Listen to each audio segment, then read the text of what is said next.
Make real change. Make change real. The process is beautiful. Empower your mentality to make real change in the world. So, I've taken a sabbatical from the idea of change, but I came up with a few different things. Like I said previously, my job is to coach the idea. What is an idea? An idea is a thought or concept that comes to mind and has the potential to bring about new things, right? The idea, the essential idea is to bring about new things. And I'm here to coach the idea of change. So the idea of change has these elements or byproducts about them.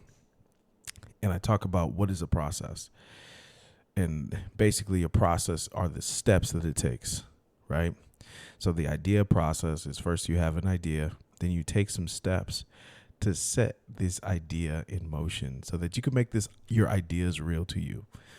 But I want to talk about change as an idea, an aspect of change that is an idea, right?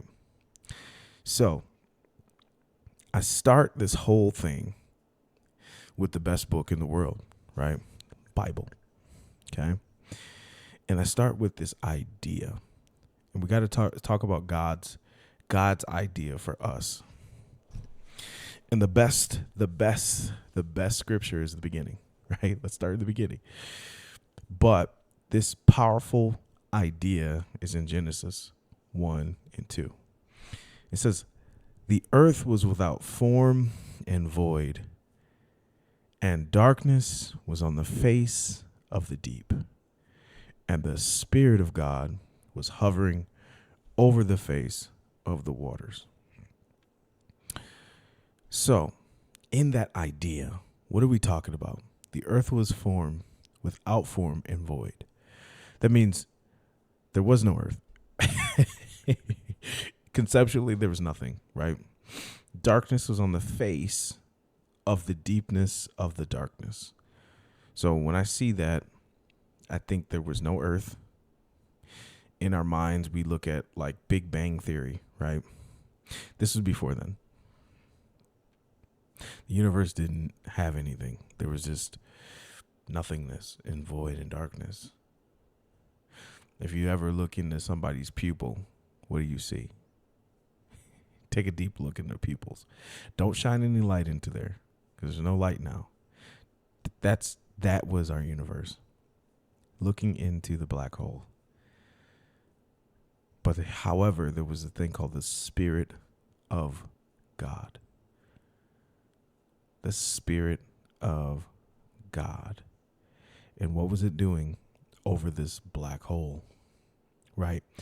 In science, it teaches us that anything that is next to a black hole, because of the density in space, the black hole sucks everything into it. I hope somebody caught that one because I did. So it says, and the Spirit of God was hovering over the waters of the deep darkness. Make that make sense. So are we saying that the density of a black hole is essentially water? Plural. Some type of liquid form that's so dense in our space that it sucks everything towards it. But the Spirit of God was able to not be sucked into it. It kind of hovered over it. Think about that. Think about how powerful that Spirit of God was. Because we, in our minds, have made up this black hole theory, right, in physics and space, that anything that this black hole comes into contact with, it'll suck it into it. It just essentially eats space, right? It eats up space because it's so dark, it's so dense that anything that stands next to it just sucks right in. Many scientists say that that's what happens when suns and stars pass away. It sucks the entire universe into it, or entire cosmos into it, or whatever it is. It just sucks it in. So, in the beginning, God created the heavens and the earth.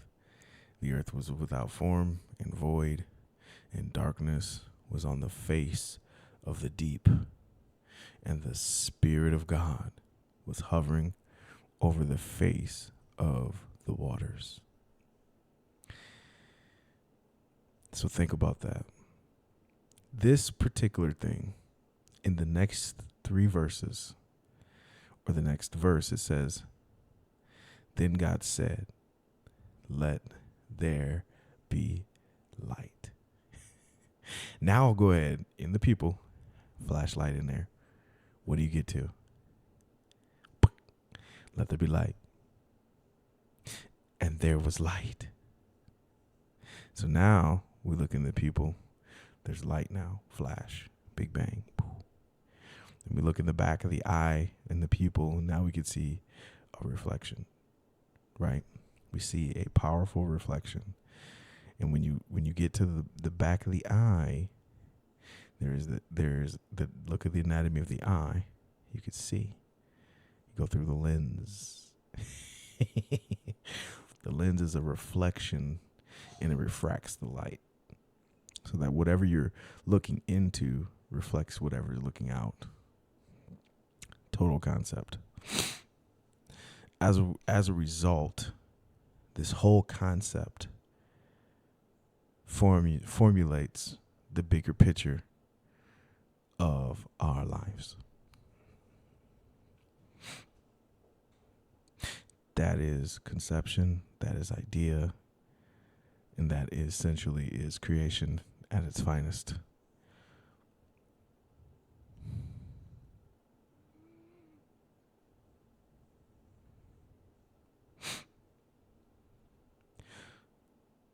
The greatest influence in your life has just become real to you. Science, technology, and the Bible, these truths, these purposes, have just become real to you. Now, what changed when God said, let there be light? Immediately, creation began. Why? Because when you shine a light in the pupil, it has nothing to do but reflect what was shined into it. So when he said, let there be anything else, that Spirit of God filled that void in that moment. And light. And there was light. Light showed up. Said, hey, I can reflect back in these pupils. I can start to see things when you look at the eye. But if you also think about space and what you've taught in as far as quantum mechanics, if you were to shine a light into the middle of that, they would say that it would be what? Absorbed. Or would it? Where would it go? You think the black hole absorbs all light? But if you put light into the black hole, what would the black hole produce? That's the question we have to think about. I have to do more research on that. So any of you quantum physics, any of you astrologers, astronomers want to just kind of tell me about it, I'm into that. I'm super nerdy about that kind of thing. I'm interested in knowing what happens if the black hole that's in space, light was actually in the middle of it. What would that black hole become? Would it become a sun? Hello. Would it become sun? If I had to make a theory, maybe the sun. As a result of this word, there shall be light. The environment changed. The God concept of let there be light as a metaphor for life and change.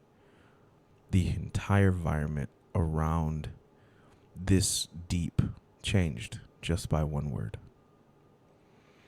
or by a word from God, from the Spirit of God. See, we got to understand something. Before the beginning, there was God and God was there. But see, this particular thing is the Spirit of God. If we believe in a triune God, there's God the Father that sits above all universes, right? Then you have God the Son, which is Jesus Christ. Then you have the Spirit of God, who was there at the beginning of creation, who created all. Very breath, right? Who created all was the Spirit of God, was hovering over the face of the deep. Then the Godhead said, "Let there be light." And there was light. So the Creator said, "Let there be light." Don't get it confused with the Spirit of God. All the same God. But what actually spoke to man, or whatever spoke to this thing, was God himself. So whatever God speaks, you understand, no word from God comes back void. So there always is a byproduct when God speaks. So God speaks, you hear, everything changes, I'm captivated, I'll never be the same. Now he said with just one look, it should be just one word. With just one word, everything changes, I'm captivated, I'll never be the same. With just one word. Really, it's let there be light. Nothing was the same at that point. Everything in our cosmos changed, and we began. This powerful idea of letting there be light is the absolute conception of creation. Light was. And then there was light. But there was always a darkness as well. Interesting. So we got to understand this concept of light, that this thing called innovation happened immediately when God said, "Let there be light." Innovation began. The development was light, the education was light, and the governance at this point were light. I'm not going to get into any details as of yet.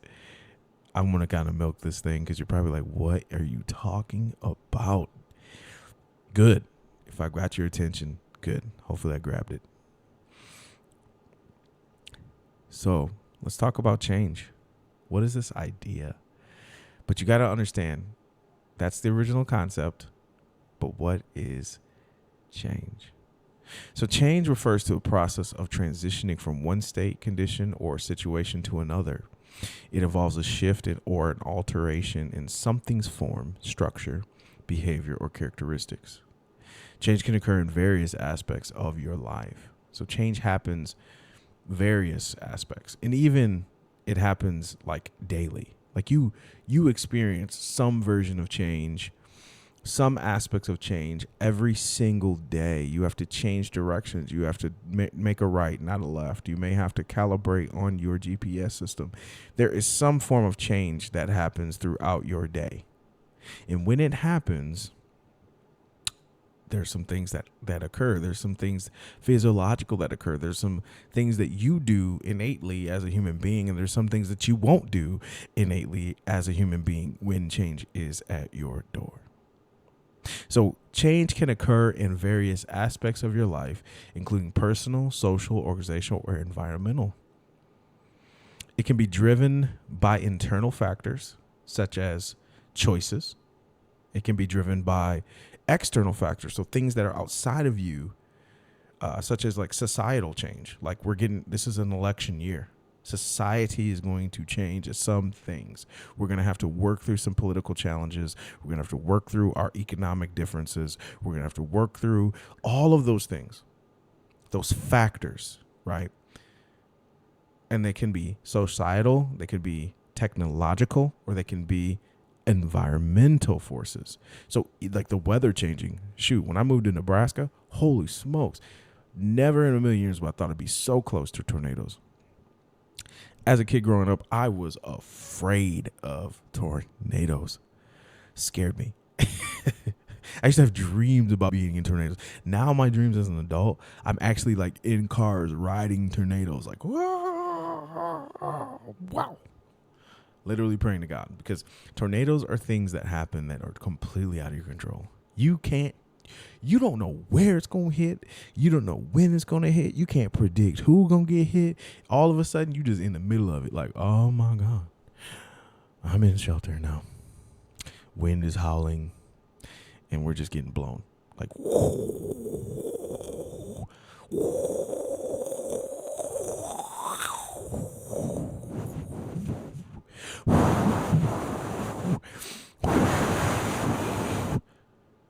don't mean to exasperate it, but golly, tornadoes can be the most frightening thing or the most fascinating thing.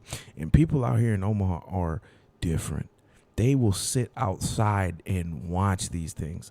Oh, but I will say this: being out here in Omaha and watching a tornado is like really eye-opening. Like, you feel like there is a God. Like, this is God country for real, because when you see something like that, only God or something could do that. For me, I just know there is a God when I see a tornado. I ain't gonna load you up. Like really witnessing and seeing the earth move like that and change like that, and I have no control over that. Nobody has any control over that. I don't care how rich you are, how poor you are, how much influence you got. At the end of the day, you can't control that right there. That weather thing, you have no control over that. You have no power to change it. You don't have no power to determine that. You have no power to switch that. But here's the amazing thing about God. When I'm reading the Bible and it said that Jesus said to the storms, "Peace, be still," and called it, and he had control over the wind and the sea, that lets you know the true manifested power and the glory of the Son of God. And I am not ashamed to talk about that. But anyway, I rest my point. That's why I said, oh, God is good, and all the time he's good. You know what I'm saying? So the fact that Jesus could call to this wind and the sea and all of those things and say, "Peace, be still," to something like that, when you witness a real tornado in the midst of your time, or when you just like, whoa, this is a tornado, you hear them sound,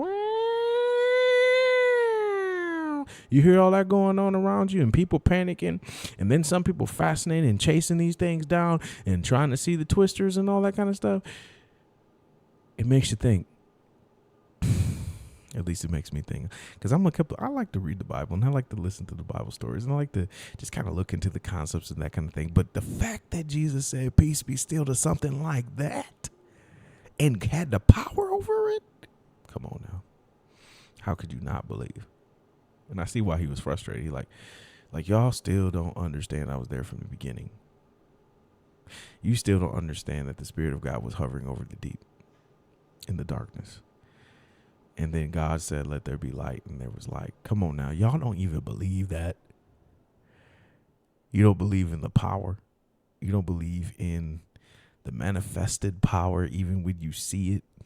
I got to put a tornado in there to remind you, to say, listen, this is who you are. This is what you were made of. This is your creator talking. People ate it up.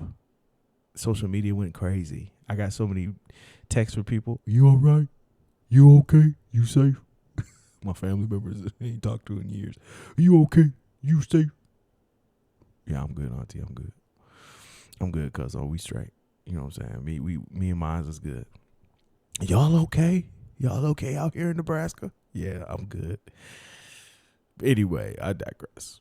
So it can be driven by these environmental forces. So change. Tornadoes change people's lives, and I don't mean to make it silly, but I mean in a very serious manner.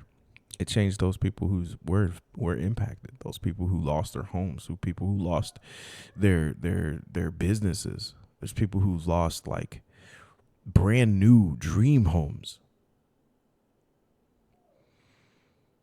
It was a serious matter, very serious, but it changed the way they do things. Though that environmental change just flipped their lives upside down. And for those people who suffered during those tornadoes, my heart, my prayers, my everything go towards you guys.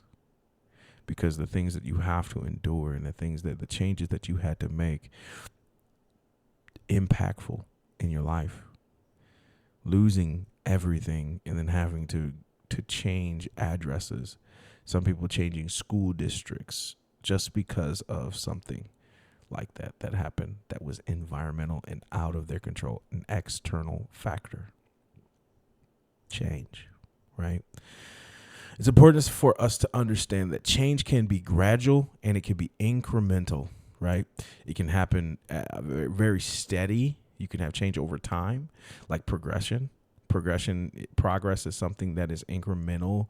It can step by step. For example, I threw the shot put, and one of my goals was to do 2 to 3 inches every day in practice better than before. I would take a cone and set it out there or draw a line with my foot at the 50-foot mark, and I would strive to hit it. Once I got past it, I would move that line back to maybe 55 and try to incrementally get to that line. But it was a process, the step by step. So remember, we talked about process. So what I used to do is go in the weight room and put 5 pounds on the bench press. And each week, I would go up 5 pounds. Get 5 pounds stronger every week. Now, if you add up 5 pounds a week, times that by how many lifts we got a week.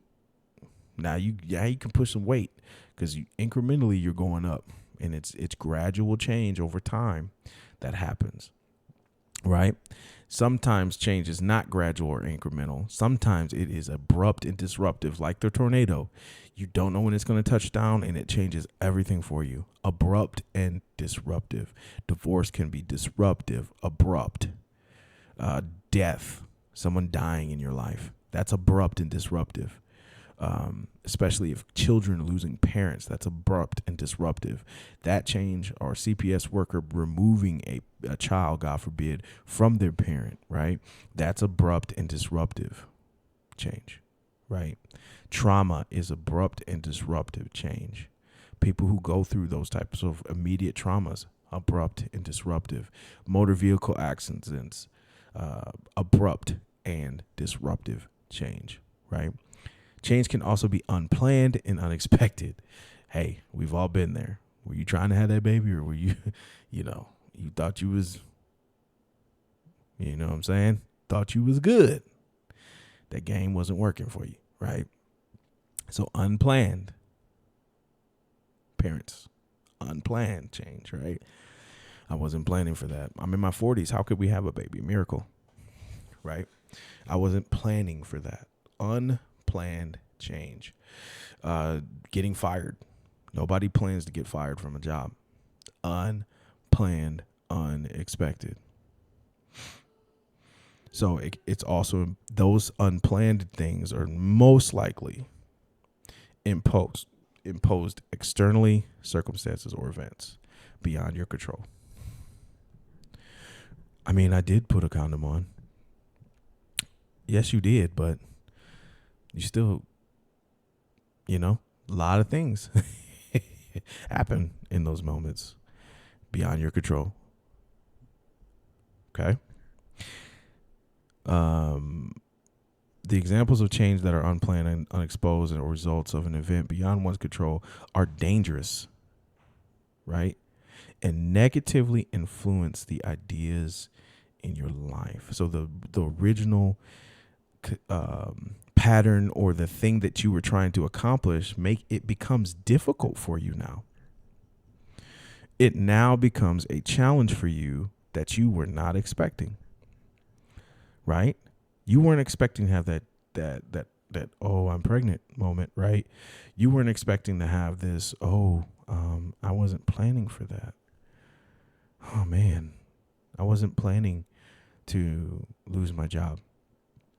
I have to transition to look for another job. I thought I was doing a good job, but apparently I'm fired. I'm laid off. Wow, the budget was cut. This is what? Wait, I lost my program. I lost it. I don't know. Negatively influence your plans. So when you, for example, I was laid off. I had plans. I was going back to getting I was going to go back to PT school and make an effort to do it, and everything got derailed. Right? negatively influenced the idea. So the idea was to go to PT school, got laid off, lost the tuition credit, had to make a pivot in my life, had to change, right? The change happens both ways. First, the decision is made externally that's dangerous and influences and imposes the negative influence of the idea in your life, which for me was going to be a physical therapist. Now, I had to deal with that change that wasn't going to happen because of external change or a decision that was made and imposed on me. Because, dude, you don't have blah, blah, blah, blah. But here's the thing. You have to lean into that stuff. You know, the obvious solution is that. But we're talking about change, not solutions right now. I just want to give you a big picture, and I'm going to get up out of here. Okay? The answer to the majority of people, let me back up. So here's another thing. So a lot of things can be imposed upon you. So I use the example of being married. So an event that happens between a married couple is like when a spouse steps outside the marital vows and fidelity of the relationship becomes in question. The answer for the majority of people is the idea of divorce. So this abrupt change to decide something like divorce, that could be an imposed event. So like you just getting served papers like, hey, I don't want to do this anymore. That's an imposed event on you, right? Another example of negative change is the idea that could be in business, right? So when a business executive uses the company's money for their own personal needs, this is imposed change that destroys the company because now you lose a CEO because of embezzlement, right? When you look at change, it's important to understand the aspects of change. So there's aspects of change, which we'll get into, that are experienced during the processes of change. And it sets the foundation of significance through the idea. And I haven't even told you what the idea is yet. Just know it's an acronym for something. There's change to me brings about this idea. The conceptual idea that you have in your head, but also there's 4 things that the idea represents. And I'm not going to get into it today, but I'm going to let you chew on it. Okay, so if you're listening to me, I'm sorry for the cliffhanger, but you ain't ready for it yet. Well, I'm ready, but I don't know if you're ready. I'm ready, but just think it. It's the idea, right? The idea of change. You have to go through these aspects of change, and you have a change process that happens, but ultimately it's the idea of this change that you have to embody during the time of change to determine how you successfully go through, manage, and embody change for your life. So that's what we're talking about. Okay? So again, Coach King, make change real. Make change. Make change real. The process is beautiful. Empower your mentality to make change to the world. Peace out.